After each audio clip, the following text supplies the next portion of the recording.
соңғы уақытта цифрландыру, цифрлық технология секілді мүлде жаңа бағыттар дамып өркендеп келеді. Бұл жөнінде осы күн дейін талайда осы мінберге шыққан басқа да комиссия мүшелері айтты. Көптеген елдер қоғамдық өмірдегі осындай жаңашылдықтарды ескеріп, тиісті нормаларды конституциялық құқықтық жүйеге енгізіп қамтамасыз етуді ойластыруда. Біздің ел алғашқылардың бірі болып цифрлық деректерді қорғау нормасын негізгі заңға енгізіп отыр. Бұл туралы 21-ші бапта толық қамтылған.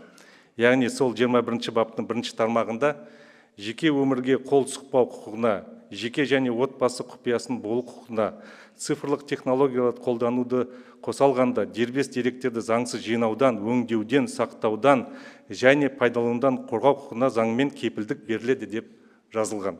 Сол секілді осы баптың 2-ші тармағында банк операцияларының, жеке салымдар мен жинақтардың, жазысқан хаттардың, телефон арқылы сөйлескен сөздердің, пошта хабарламаларын және байланыс құралдарының, оның ішінде цифрлық технологияларды қолдану арқылы берілетін өзге де хабарламалардың құпиясы заңмен қорғалады деп бекітілген. Яғни цифрлық кеңістікте жеке деректерді қорғау, адам құқықтарын қорғаудың жаңа өлшемі ретінде тұңғыш рет Конституцияда белгілеп отырған елдердің бірі боламыз.